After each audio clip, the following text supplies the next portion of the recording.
No, only the three mom like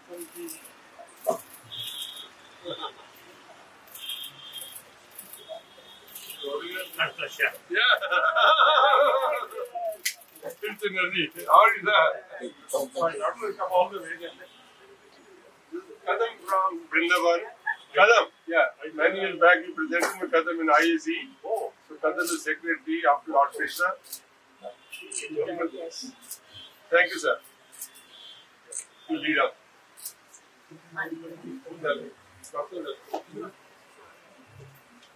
Spiritual leader.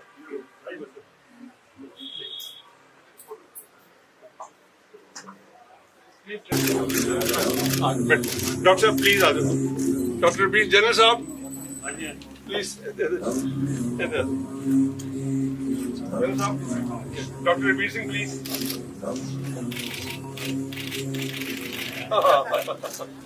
Marksari.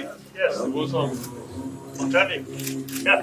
Yeah. You'll honor him later. Many years. Pakka Hindustani. Thank you.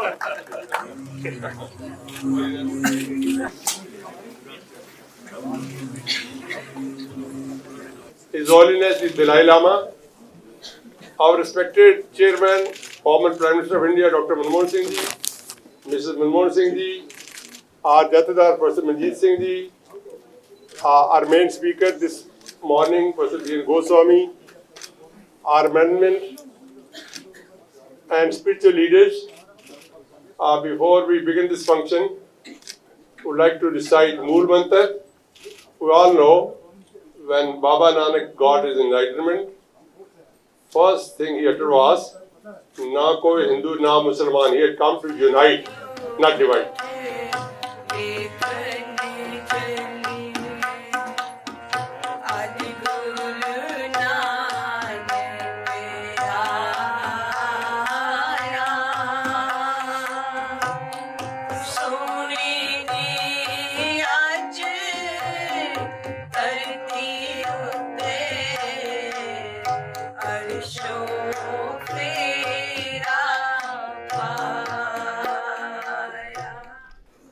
Dr. Indrajit Kaur. Dr. Manmohan Singh always insists there should be women on the stage.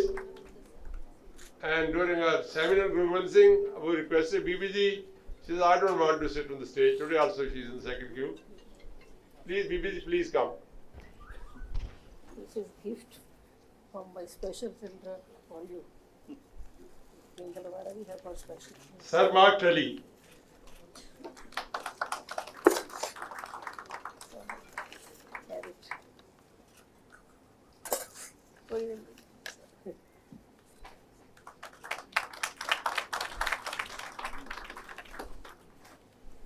Peer Nizami, please.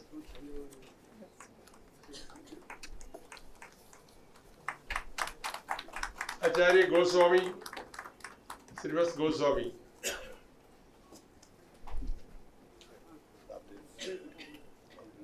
I apologize to our Swami Gurdeep Giri. I couldn't attend to him properly. Swamiji, Purisa, Giri Sahab, out.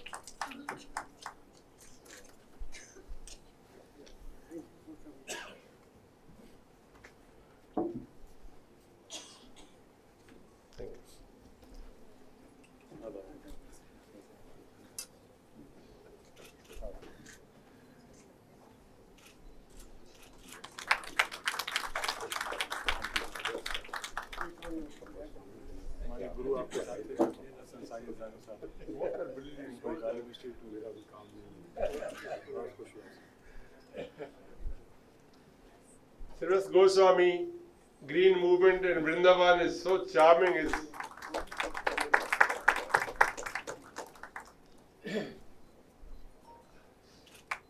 Swami Gurdeep Puri ji, he had some important engagement today, but we requested him and were glad that he has cancelled that appointment and has joined with us.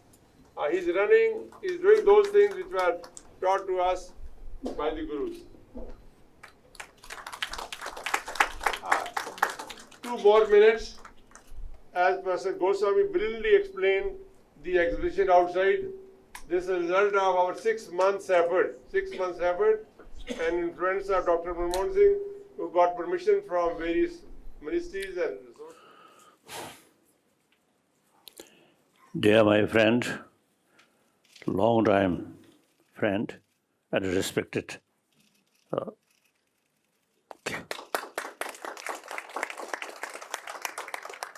And then the rest of spiritual brothers and sisters and the rest of brothers and sisters.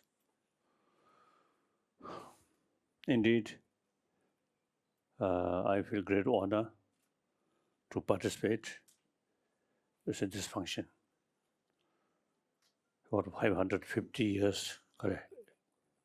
Guru Nanak's or say some anniversary. Because I really admire Guru Nanak. I do not know detailed thing. But one thing, he, of course, Hindu family, but took pilgrimage Mecca. That shows India's spirituality, mutual respect. So this country, all major world religious tradition live together in this country. Over 3,000 years, 3 to 4,000 years, this country, you see, develop some kind of spirituality related with mind. So, over 3 to 4,000 years, the concept of shamatha, single-pointed meditation, and then vipassana, analytical meditation. All these things, you see, transform our mind, our emotion, not through just prayer or some ritual. No. See, with fuller sort of knowledge about the whole system of our mind and about our emotion. Through that way, you see, transform our emotion, our mind. Through that way, bring inner peace. So that's, I think, that tradition, firstly, you see, developed in this country. I think Egyptian civilization and Chinese civilization, of course, very ancient. But as far as certain sort of civilization, very detailed knowledge about our inner world, about our mind, about our emotion. That, I feel, the ancient Indian tradition, civilization.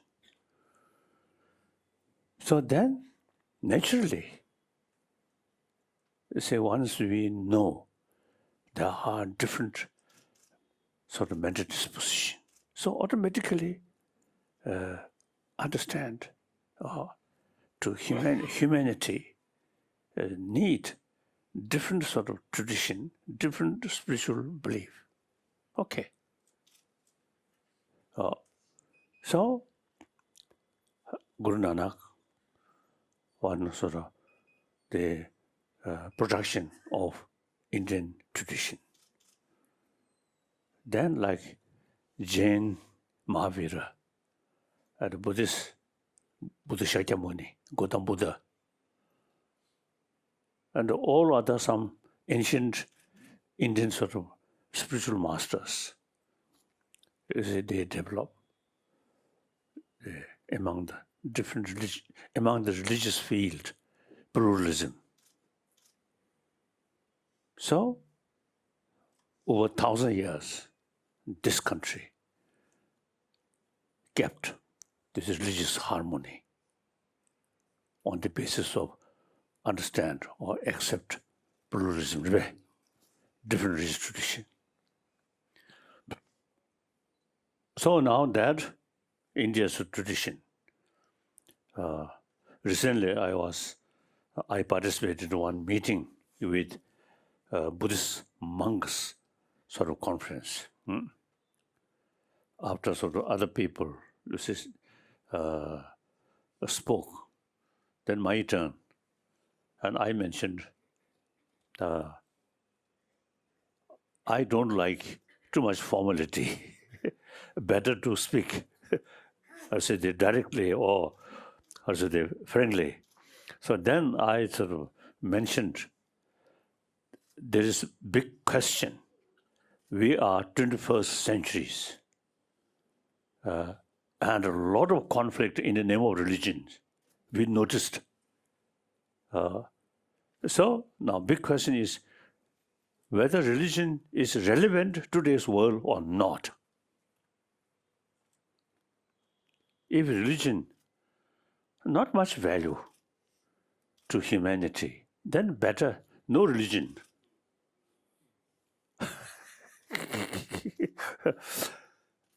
So the answer is, oh yes, 21st century, a lot of material development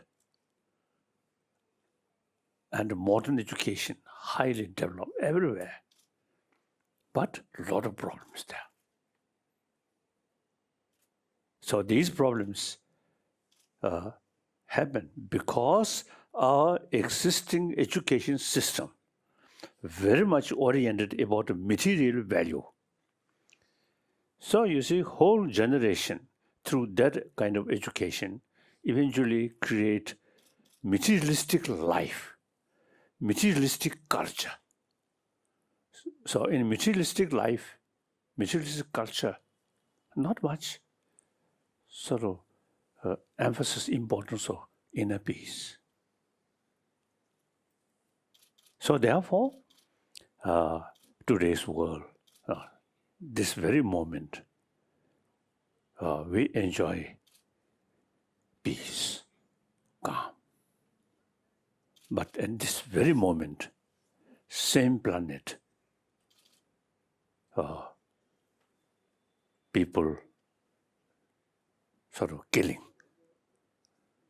And in Afghanistan or Syria, many cases in the name of religion, killing. And then also the poor people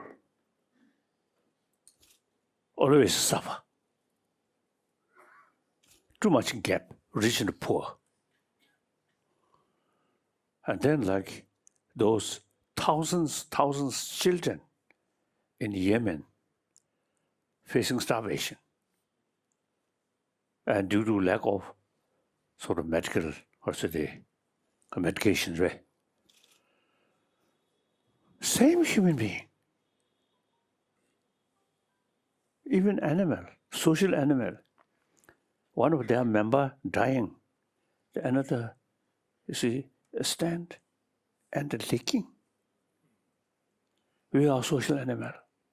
Same human brothers, sisters, facing difficulties or pains. The rest of humanity cannot remain indifferently. We have to think suffering of these people, innocent people.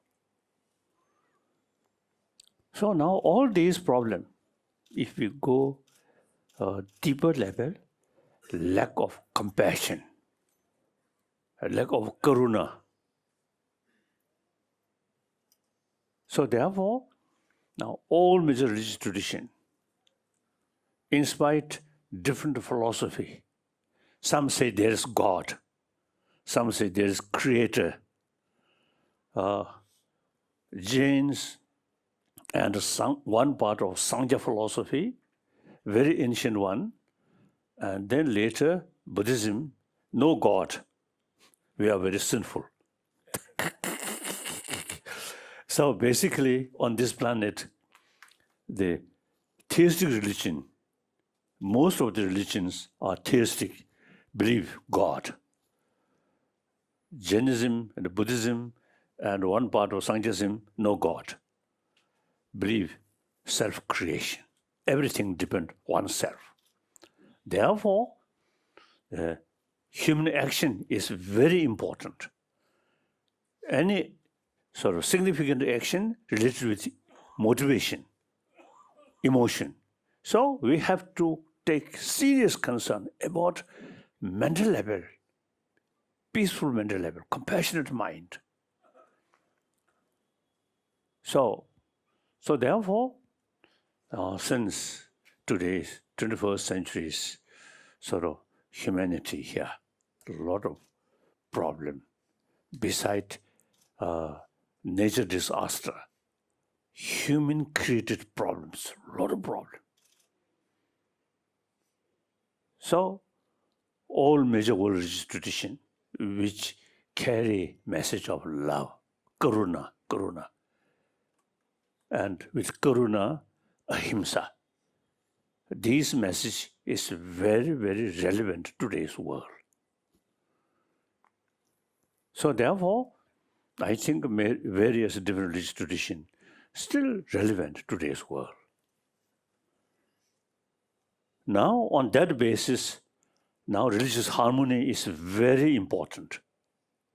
Otherwise, you see, the non-believer easily say, look at those religious believers killing each other. So religious faith is source of additional problem, no value, isn't it? So therefore, in order to carry the real message of dharma or religious tradition, that is karuna, ahimsa. Firstly, believer among ourselves should have genuine harmony, mutual respect. Now, in this country, over 1,000 years, religious harmony is there. So Guru Nanak and also Buddha, product of that kind of Indian tradition. So now the religious harmony in this country, till modern India, religious harmony still there.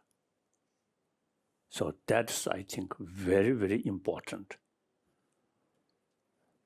I always mentioning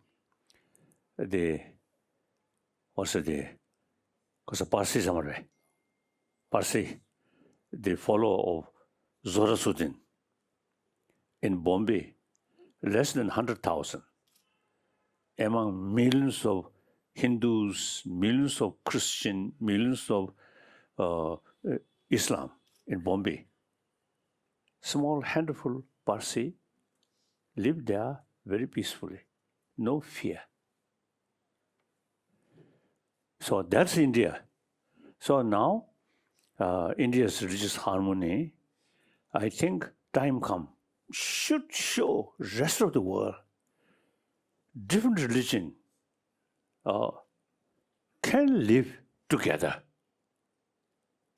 So therefore, I think India is the only nation where religious harmony over 1,000 years there. So now, firstly, religion is relevant to today's world.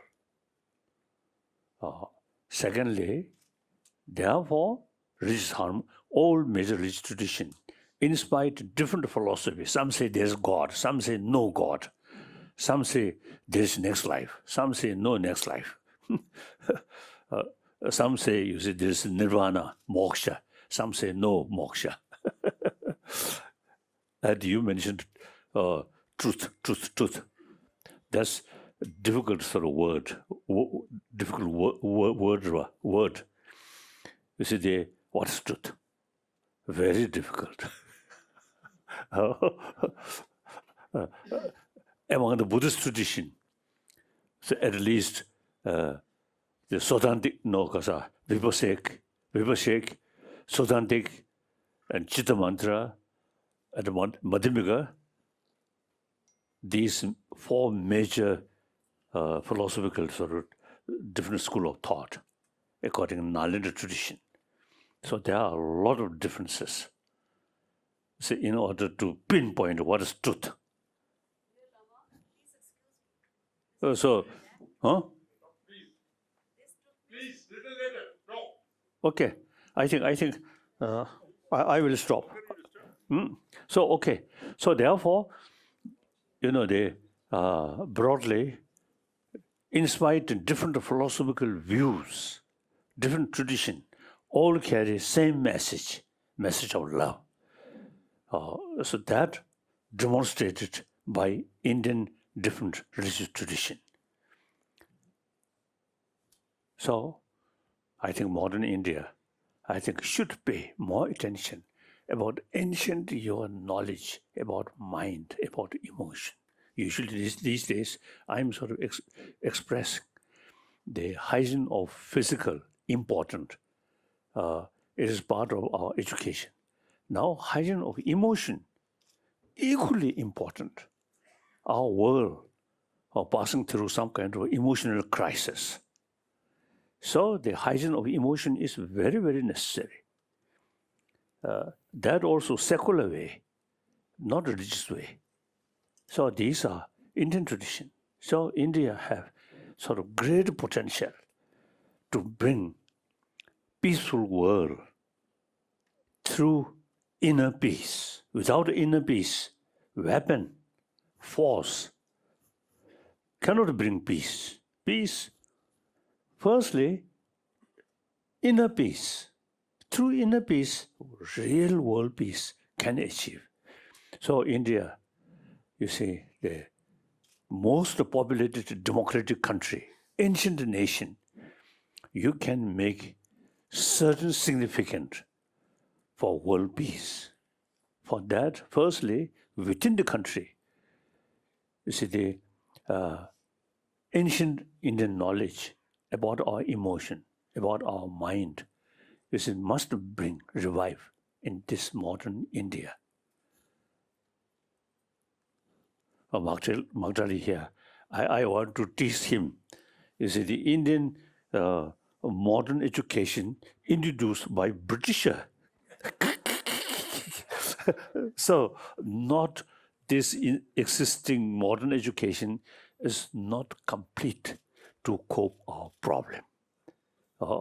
Material development, modern education, very important. But the inner peace, inner development is concerned, modern education not sufficient, which you introduce. Now, ancient India's own sort of education or knowledge about our emotion, about our mind, now must revive in modern India. India is the only nation who have the ability and opportunity to combine modern education, brings physical comfort and material development, and ancient Indian knowledge brings inner peace. So I think among about 200 nations on this planet, only India have the opportunity to combine these two things. So therefore, you can really make, I think, a significant contribution on this planet. Firstly, religious harmony. Secondly, you see, fuller knowledge, how to train our mind, how to bring inner peace. So, and strictly secular way, I feel there is a real future. So that I want to share with you. And then you mentioned a lot of sort of stories and previous sort of the Guru Nanak stories. Sometimes even Buddha's own story, sometimes I don't believe. They follow, I think, a little bit exaggerated. So I don't. The important is the teaching. Study teaching. Look at the teaching. Then I believe. Wonderful. But stories, these stories, I don't know. Sorry. Thank you. That's all.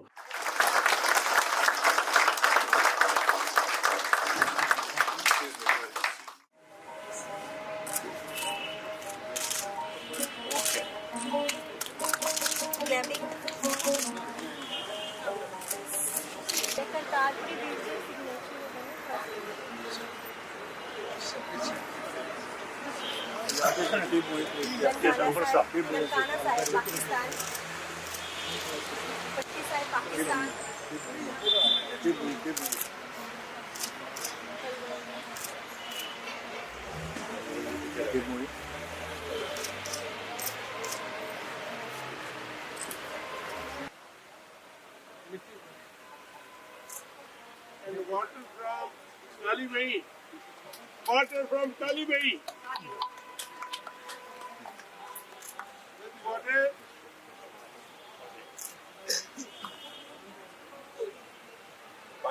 Not from the river where Guru got the enlightenment. Yes, take the water. Holy